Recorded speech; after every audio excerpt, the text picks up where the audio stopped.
Hi, everyone. Welcome back to our latest episode of the Precursive podcast with me, Jonathan Corrie, your resident radio DJ and host of the omnipresent best show in the world of customer success. It's a late Friday night in London. I am David with David Sakamoto, is the VP of Customer Success at Gitlab. How are you, David?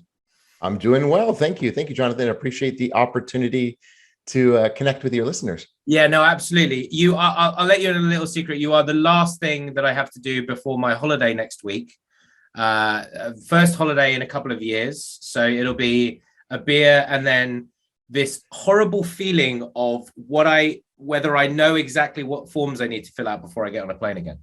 Well, you're not setting me up for success, Jonathan. You're the last thing between your vacation. Yeah. All right. Well, hey, it was great to see you. Awesome. Yeah. Have a good one. Exactly. Well, look, I'm really excited to have you join because I think your blend of experience, both in your current role, but also in the industry across customer success, services, operations, at the mix of businesses you've been involved in is really quite something. So for those that don't know you, but maybe you'd give a little bit of a background to yourself and things that you've done in the past and then the current gig at Gitlab.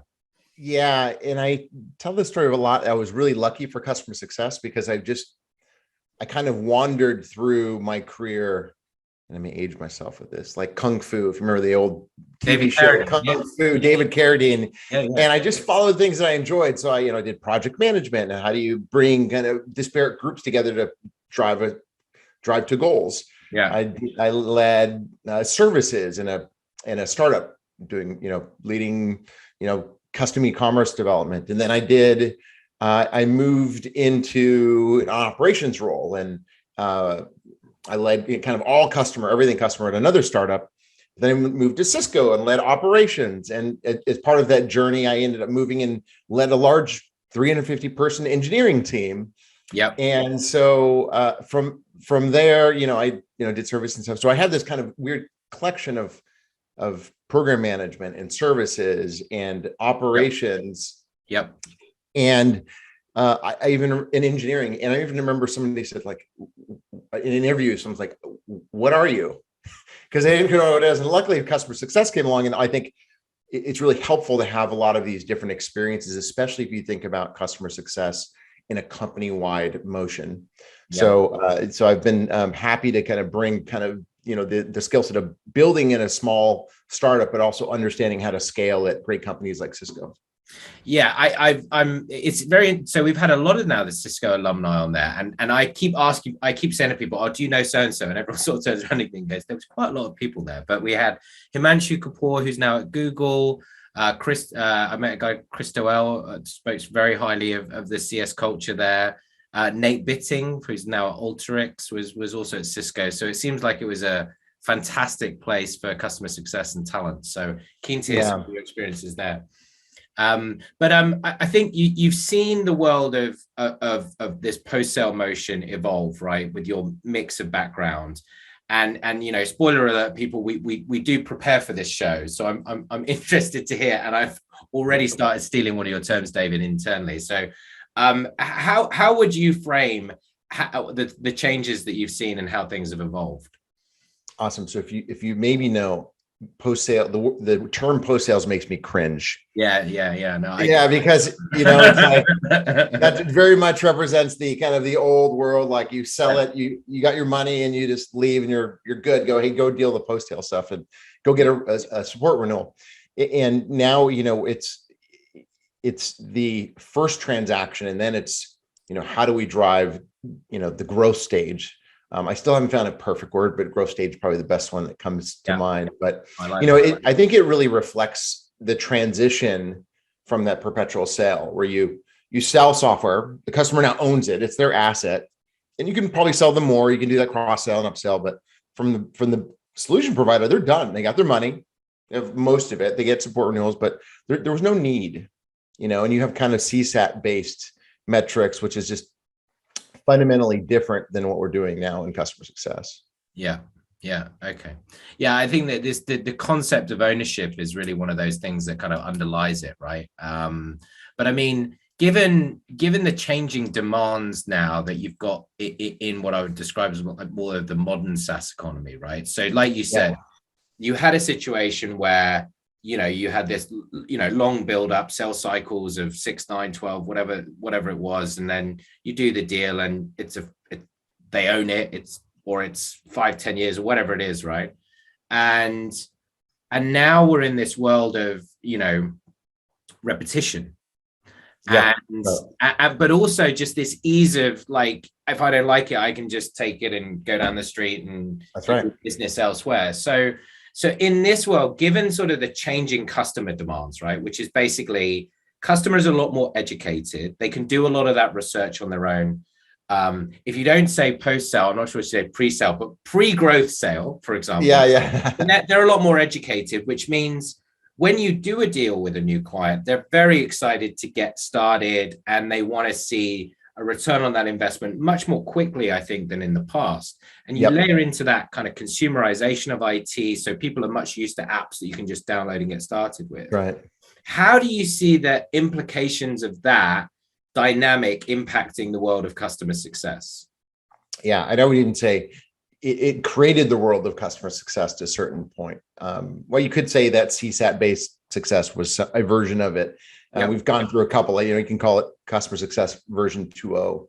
Because rather than that land and leave motion, now we're in a land, adopt, expand, renew, type of motion with customers, in the sense that, and I think it's great for customers.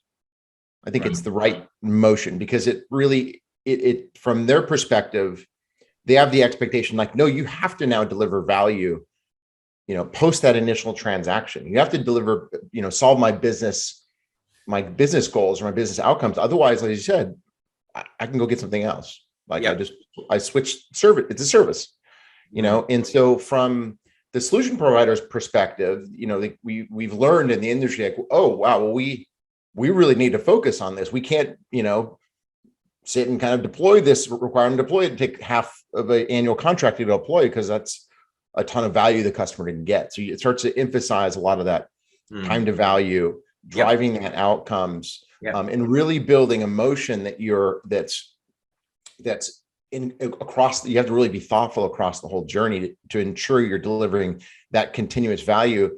And ultimately, what it means is you have to earn that right for that business at every cycle, whether it's monthly or annually or multi-year. And so I think what we're seeing is that that version 1.0 customer success. Hey, I got a great CSAT, to probably a couple of iterations of version 2, where we now shift to, hey, we need to have adoption. And now I think the modern view is, adoption's great, it's a good leading indicator, but ultimately customer success needs to be hard tied to commercial results like net retention.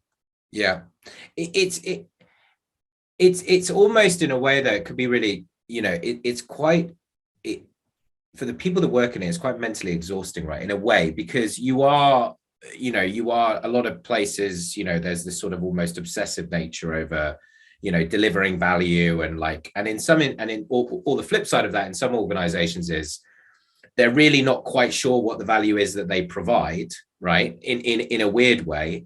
I talked to somebody today, and they said, we've got to 350 million ARR, and sometimes we're not quite sure how. And I was like, that's an amazing statement to make. But this, you talked about this, the time to value piece. I guess you've also seen, particularly in your area now, that the needs of the customer can evolve year to year, right? So as you say, there's this perpetual need to re-engage and reevaluate or restructure the value that you provide, and it's pretty tiring, right, for people that are involved in it, in a way. Well, I maybe I'm a little demented, but I get quite energized and charged by the constant change and the challenges. So maybe that's just a mental thing for me. But I think you have a couple different things. We talked about just the natural expectations as you go to SaaS. But I think a couple things. One, you have to be really thoughtful. What is really value? And just that statement alone, it's a constant journey to how to really understand value. Because sometimes we'll go, hey, did they use their licenses? That's value. Well, I guess you could say that. or I use the product, or I use more of the product. And there's valuable there, but ultimately, how do you get to the point where you really understand and operationalize and measure? I drove a business outcome. I solved your problem. So I think that's a constant learning process, and the maturity of the company starts from, do I understand big customers, small customers? Do I understand kind of big, medium, small, whether you kind of call that enterprise, mid-market, SMB? And then you start to go, oh, maybe it's verticals, maybe it's different types, classifications of how you segment those. So that's, that understanding the customer's one. Yeah. So great, you've done that. But now you need to know, as the customer progresses, assuming you've earned that right to continue that relationship, their needs will constantly change, and they should. And so beyond like, oh, we figured it out, now you got to go, okay, it's going to continually change. So, I think ultimately it's that exciting part, the challenge around constantly using, and we talked about a little kaizen attitude of continuous improvement, and just constantly looking at how do you get better and how do you get more specific and scale. Whether it's like you're using like customer success managers or digital or hybrid, or all of the tools to figure out to best serve your customer in order to them to get the value, the right experience, and ultimately their outcomes. So I think it's a really exciting place to be.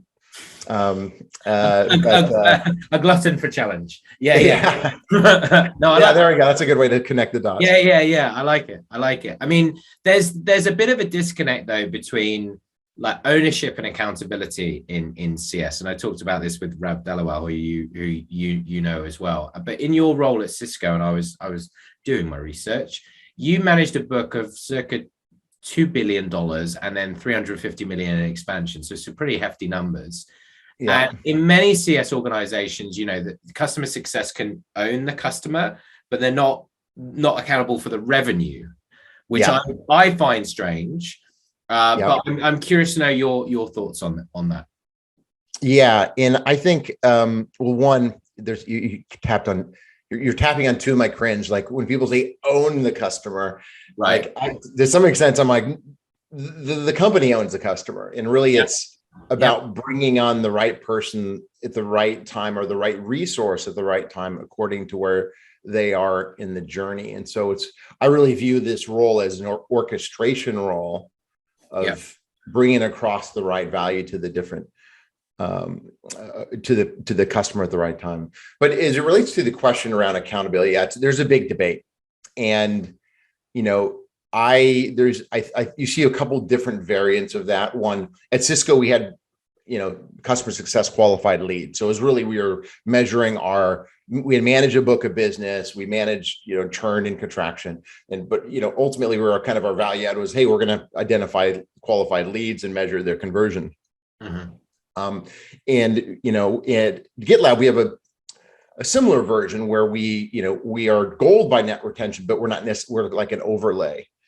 So yeah, I think there's you also see worlds where there's a complete split, right? You have a sales team, they do new logos, and then you have a customer success team that kind of owns and renewals, in which we're actually looking to exploring the process of building out renewals within CS now. There's lots of different ways to do that, but one way where you see that ownership is you actually have the CS team, they actually own that number, and I think sometimes they have a process where they'll pass back larger deals. But I've always been in a thing where it's a partnership. Yeah. And to me, to make that successful, it's really how well are you integrated from both a mindset around the go-to-market strategy with the sales peers and the culture around that, and actually also sales leaders that really understand and appreciate the value that you bring. And I view it a lot as a team sport. And so I haven't seen it as a challenge for me or our teams in the past around like not being native quota owners of the business, in the sense that we look at it as a team sport. Okay. So no post sale, no owning. How do you, what do you talk about? Do you talk about like kind of the primary relationship with the client then? Is that or the like? Yeah, we do. Yeah. It's kind of, there's, who's the primary interface right at the time. Yeah. So that does shift, but then there's lots of, depending on the situation of the customer, that, may shift. If there's, if we're driving a certain motion and there's a certain type of up tier, then other you may bring in our solution architect team that will now kind of start to take lead on that part. Yeah. So there is definitely a primary interface that you want to maintain for that customer experience. Yeah. And that person needs to orchestrate, but that primary interface may change at certain points in the journey. Like if you're going, hey, we're going to move to a renewal or something like that, or, but again, it's probably more the person's on point for that specific part of the journey, not necessarily point on the account. So I try not to get too wrapped around like ownership as much as, okay, here's who owns which part of the process. Like the process is ultimately the owner. Yeah. Sometimes though, it's just difficult to define or get agreement. If you've got an account exec, a sales guy and a CSM and a services person and a solution architect, and you're with a customer, let's say it's an existing customer, and you're in a situation where it's like, what situation are we actually in here, guys? Is this because there's defined moments like a renewal, right? But you might have some expansion. You're like, actually, is this a new deal? Is this actually it's a renewal, but they're evaluating us against someone else, and therefore it's a sales renewal? And so like defining what the moment is to be like, oh, okay, then you have primacy. That's actually in a lot of, at least in my experience, is the bit where it's a bit gray, because at a senior level, we have a bit more clarity. But when you're in the trenches in the moment, it's a little bit more gray. Yeah, totally. And there's always gonna be gray areas because in some sense, we're here to serve the customer. And at GitLab, we are, big believers in writing it down. So we're, we say a lot of times handbook first. And document our process, and anybody's interested that's listening. You can look at all of our processes. They're totally transparent to the public, and literally everything across the entire company, with a few exceptions like financial data or security related stuff. But literally you can look at it. And so what we find helpful there is we do define, okay, if it's this kind of sale, new logo, you have a sales rep and a solution architect that are driving that. If it's a growth opportunity, it's the sales rep in our TAM or customer success manager that's driving it. But certain types of growth opportunities require the solution architect come in. So we look to make sure that that's clarified. And the one thing ultimately the measure is, if it's clear internally, it'll be clear to the customer. Right. As soon as it's not clear internally, and you're like, and all of a sudden the customer's not having the right experience. And when in doubt, lean in and fill in, and maybe you have a few extra people. But that's why we call it the account team. And you also have things where the TAM's gone or the solution architect's gone, so the team will flex and support each other. So there's a team aspect of that. And ultimately, you just want to make sure it's ultimately arced around the customer. Are we getting the right person for the right thing at the right point in the journey, and giving them a seamless experience as maybe different personas will be engaging? Yeah. And you've touched upon there your company and its culture, which is, I think, quite, from my perspective looking in, quite unique because of its openness. I mean, the ideas of visions and missions being quite public and being the driving force of businesses, some done in very much the correct way, others maybe it's a little bit for show, but that's just the way of the world. I'm really curious to know how the mission and the values shape your ways of working and the impact that it's had on your staff and your customers. Yeah, absolutely. And it's the values of GitLab are my favorite thing about being here and being a team member at GitLab. And it's interesting. A lot of times when new team members come, we have these three questions. Where'd you come from? Why'd you come to GitLab? What do you like to do? And why'd you come to GitLab? I have to say like 80-90% of the people will say because of the values. And so, so it's credit, it's collaboration, results, efficiency, diversity, inclusion, iteration, transparency. And we actually use that. It ultimately shapes, how I engage my team, how I lead, how we work with customers, how we work with each other. But I'll pick, transparency is probably the one that's probably most visible, obviously, because it's transparent. So our handbook is open. And, when we work with our customers or our team members, it's a guiding force for us. And I think the value is it really helps build trust. It invites the collaboration because everybody has access to it. ultimately leads for better solutions, because you have access, and we have issues where customer actually may contribute. Like we have a product issue and customers will actually chime in on the open issue and say, oh, here's my specific use case. Yeah. And ultimately it's more inclusive. And so, it's interesting. I always have these stories where, I always think of the scenario where you have a product issue. Right? Yeah. Everybody gets around, we're getting around, what's going to happen? Yeah. And then at the end of the meeting, you sit around and go, okay, what are we going to tell the customer? Right? At GitLab, we don't do that. Yeah. We just say, okay, here's the situation. Here's where we're at. Here's what we know. Here's what we don't know. Yeah. Here's our next step. And, against the benefits that I mentioned before, when I first started, I was like, whoa, are you sure? Are we sure we want to tell them this? But then I very quickly learned it just gives us that extra relationship, because they know we're going to be totally transparent with them. We're going to tell them the issue. We're going to actually show them. They can actually go in and actually see our product issue and all the details. They can see who's working on it. And it's really given us an advantage from a relationship, and it's helped become part of our brand, that when you work with us, we will be transparent and what's going on. Yeah. I had it. Is interesting. I was kind of thinking about this earlier in the day, and I had a meeting with a customer, and they were like, yeah, they were rolling out one of our products, and they were like, there was this issue, and they basically we had someone working on it in our team, and your team didn't communicate well enough. The lady on the work didn't communicate well enough. And I was like, I said, okay, that's interesting. And I said, I'm going to go back and have a look. And I said, you know what? She was probably overworked. And I said, because I've literally gone into Precursive, and I can see how many pieces of work she was doing at that time. Because frankly speaking, we had capacity issues at that point in time. She was working on too much. And I think your communications would have suffered. And I'm sorry for that. And she wouldn't want that. And you know what? Because she was in your position, sort of ahead of CS, she was like, you know what? That's very real, right? Like we've all been in that situation. So hearing that is way better than yeah, but, or, trying to deflect. So I definitely buy into that. And I think I would imagine that relaxes staff in a way, right? Because you can just be a lot more human and normal, because I think, high performing people, and I'm sure you attract a lot of them in your business, they put a lot of pressure on themselves, right?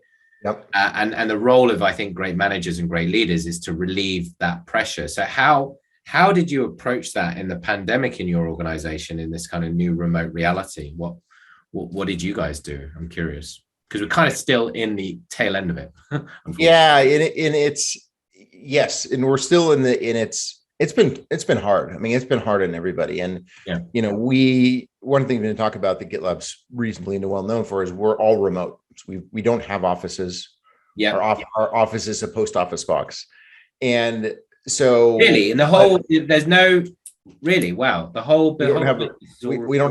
have, I think around 1,400 team members in over 65 countries. And we have 0 offices. And it was always remote before. Always remote. So this is not a result of COVID. Yeah, this is actually, I think at some point our CEO tells a story where when he first hired salespeople, he was told, hey, salespeople won't wear remote. That's just only for, developers and stuff. And so, okay, well, then I'll have an office. And he had the office, and they kind of showed up, and a little less showed up. And then next thing you know, he's like, well, why am I paying for this office? So I think at one point in time, there was an office. So I think technically we had an office at some point, but it was many years, and certainly was not a response to COVID. But shifting forward, it's been very tough. And a lot of times, people get the impression around, oh, we're just all remote. No, we highly value being in person. Yeah, but we highly value the remote and the efficiency and the flexibility and that brings. But we drive. We want to get together. We have a company event where we get the entire company together into one place. We call it Contribute, and it's literally there's some enablement, and it's really just there for bonding people to be together. There's no work meetings. It's just there to be connected. We find lots of we have sales kickoff, we have, QBRs, we have sales meetings where we get together. And so, like others, we've been challenged to not have to do that. So, I like to your story before, the humanity, is really important as you work with your customers. That's a great example, but also as in team members. So we're definitely looking to get people together, in a safe way. But some of the things we've done is, we just, we realize what people need is just time back. So we actually have a friends and family day that we've continued. So we have one day a month, or we have had so far a day a month. Just take Friday off. It's go spend time with your friends and family, refresh, recharge. We've kind of consciously gone through and removed meetings. Like, just, do we need this meeting? Let's just get rid of it. And we feel like we need it, we'll put it back in. But just be ruthless and just, because what happens is, just next thing you know, you're just back to back with meetings all day, and it's just exhausting and you can't be productive. So we've been doing a lot of things around, giving people time back, but also trying to find a lot of opportunities for, remote connections, coffee chats and stuff like that. And we've been getting much better. We had to do our SCO remotely, and we've been kind of refining it. And it was actually really great. We brought in it's DJ graffiti, and we have people are having a lot of fun. So we've been also just been figuring out how to build better connectedness in our remote practices as well. But you need to balance it. You need to have that eye to eye, break some bread together, be in the same room. And like everybody else, we're looking to have more of that in the coming year.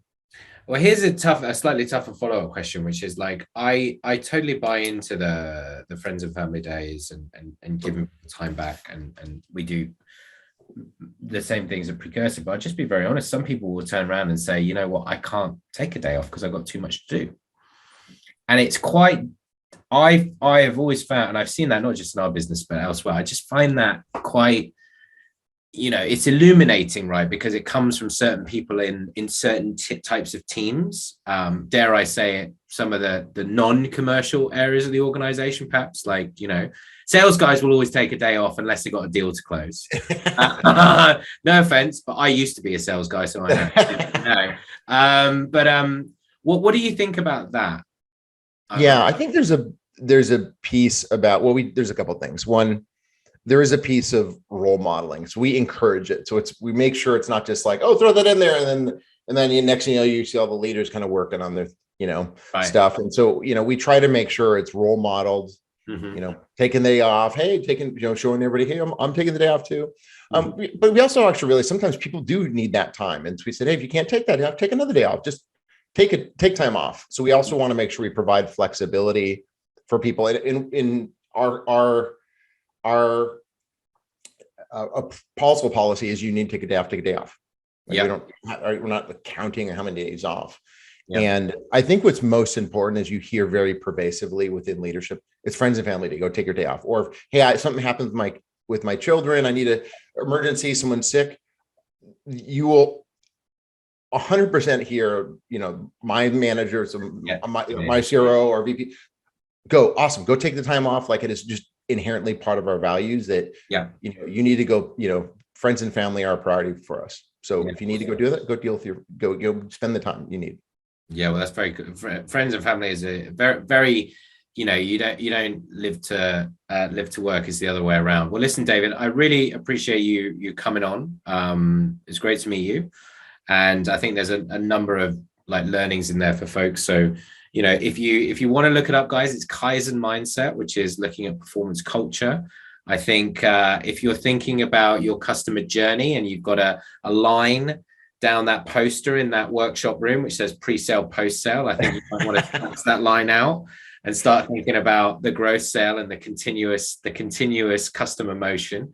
I also think that the eloquence around the how you think about leaning in and leaning out, and the sort of the handover of the baton below the waterline, right, where you've got, making sure that it's really well understood internally about the not necessarily the ownership, but the responsibility in those scenarios with the customer, because that clarity internally will translate through to with the customer. Dave Kellogg, he was like, I always like the term, hi, my name is Dave and I'm here to boom, and being able to articulate that.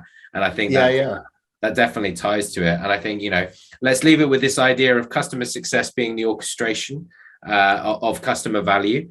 So greatly appreciate it. Thank you for coming on, sir, and enjoy your weekend. And I'm going to go and have a beer and start thinking about packing.